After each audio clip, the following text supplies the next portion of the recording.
जीजियों, एक बात अपने जीवन में उतार कर रखना, कभी जिंदगी में अगर कभी ऐसा योग लगे, कभी तुम्हारे जीवन में कभी ऐसा लगे, अब तो थोड़ी शरद चालू हो गई, ठंडक चालू हो गई, तो मट्टी के पात्र का जल से शिव का अभिषेक कभी तो नहीं हो सकता, पर बैसाख महीने में, ज्येष्ठा महीने में कभी मौका लगे अपने जीवन में और तुम्हें लगे कि मेरे जीवन में दुख समाप्त ही नहीं हो रहा, मेरे दुख जा ही नहीं रहा, तो 5 बेलपत्र,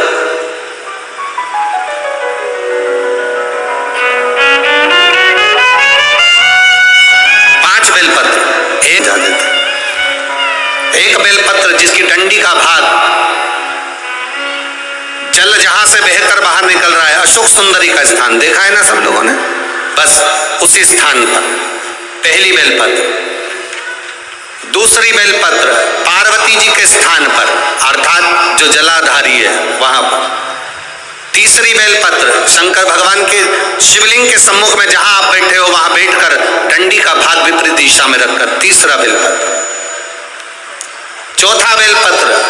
भगवान शंकर का जल जहां से नीचे गिर रहा है उस ओर सीधी बेलपत्र नीचे की ओर, और 5वीं बेलपत्र शंकर भगवान के अशोक सुंदरी के स्थान को छुआकर नंदी के पास रखकर, जो घड़े में जल है अर्थात मट्टी के पात्र में जो तुम जल लेकर गई हो, उस पात्र के जल से शंकर का अभिषेक कर देना, शिव को वो जल समर्पित कर देना। जिंदगी में कैसा भी दुख हो वो कटता ही है, वो दुख रह नहीं सकता, ये निश्चित था।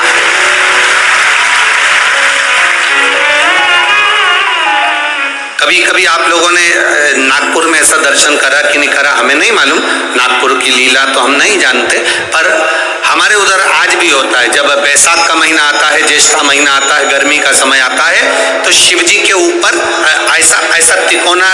लोहे का कुछ एंगल बनाकर उसके ऊपर मिट्टी का हंडा रख देते हैं। अब यहाँ नागपुर में आप लोगों ने दर्शन करे ना करे वो हमें नहीं मालूम, पर अभी तक चांदी का लगता था, अभी तक सोने का लगता, पीतल का लगता, तांबे का लगता, पर जैसे ही बैसाख का महीना आया, जैसे ही ज्येष्ठा महीना आया, वैसे ही मिट्टी का पात्र रख दिया जाता, उसमें से बूंद बूंद पानी शिव जी को समर्पित। करें दर्शन यहाँ पर, किसी ने करे यहाँ रखते हैं लोग, ठीक है। शिव तत्व की प्राप्ति के लिए भगवान देवादिदेव महादेव के आनंद सुख को प्राप्त करें।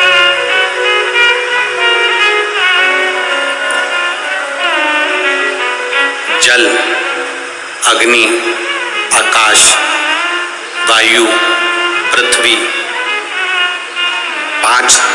तत्व भगवान शंकर के ये 5 मुख है। इसलिए आरती में भी हम लोग कहते हैं